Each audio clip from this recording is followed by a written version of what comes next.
I always kind of wanted to be a doctor growing up. My dad is a hematologist oncologist, and I saw the relationships that he was able to develop with his patients and how much they meant to him and how much he meant to them, and really was one of the things that drew me to medicine in the first place. My name is Roger Kim. I'm an interventional pulmonologist here at Penn Medicine. I do minimally invasive procedures in the chest and the lungs. Predominantly, our specialty kind of focuses on three major kind of areas within the chest, and that's the airways within the lungs, also what we call parenchymal disease, which really refers to the kind of lung tissue itself.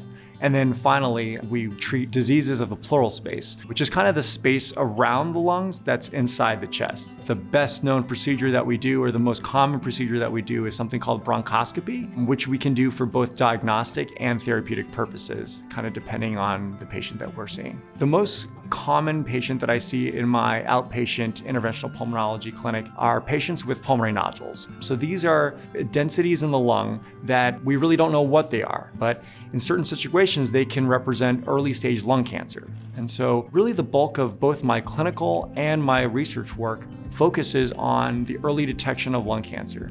I also take care of patients who do have, trouble breathing and more obvious symptoms, and these are typically diseases of the airway and then the pleural space.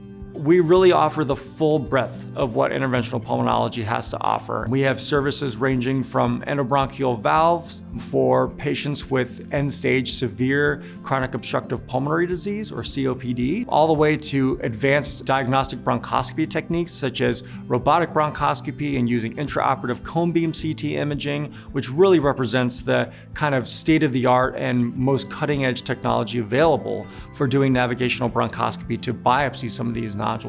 In addition, we offer procedures such as pleuroscopy to diagnose and treat diseases of the pleural space, and really everything else in between. One of the things that we really take pride in is that we really prioritize getting our patients in to see us quickly and efficiently. And among patients who do need procedures, we are very aggressive in making sure that we get our patients in to get a procedure that they need in a timely fashion. Honestly, I love my job. There's so many things about my job that I love. It's hard to just name one, but I'd say that I have the privilege of taking care of patients that are really in a tough spot sometimes. There's really nothing more satisfying than having a patient wake up from anesthesia and tell me, Dr. Kim, I can breathe again. I can breathe again, and it feels amazing. All the way to, really being at the cutting edge of knowing that we really are doing kind of the most novel research here at the University of Pennsylvania, and knowing that I'm at the forefront of that research is really exciting to me.